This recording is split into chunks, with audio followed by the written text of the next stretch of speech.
লিচুর বীজ থেকে গাছ বানাবো কিভাবে, চলুন জেনে নিয়ে যাই সহজ পদ্ধতির মাধ্যমে। প্রথমে আমার একটা খালি কন্টেনার নিব, তারপর তাতে কিছুটা পরিমাণ টিস্যু পেপার দেব। লিচুর বীজগুলো টিস্যু পেপারের মধ্যে রেখে দিব, তারপর কিছুটা পরিমাণ টিস্যু পেপার দিয়ে রেখে দিতে হবে। তারপর অল্প পরিমাণ জল দিয়ে দিতে হবে, আরো কিছুটা পরিমাণ টিস্যু পেপার দিয়ে রেখে দিতে হবে। তারপর অল্প পরিমাণ জল দিয়ে দিতে হবে, ভালো করে কন্টেনারটি বন্ধ করে দিব। বাইরে হাওয়া বাতাস ভিতরে প্রবেশ না করে 7 দিন ধৈর্য ধরো, দেখো কি রূপ নেয়।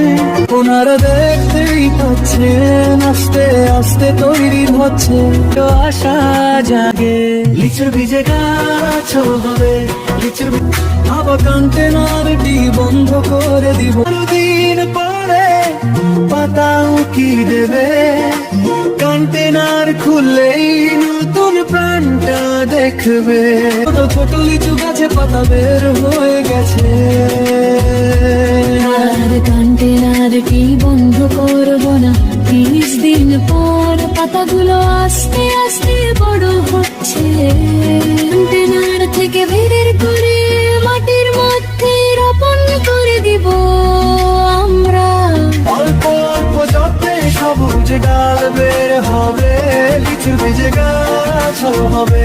লিচু বীজে গাছ হবে, ধীরে ধীরে বড় হবে। মাটির বুকে পুঁতে দাও নতুন, অল্প যত্নে সবুজ ডাল বের হবে।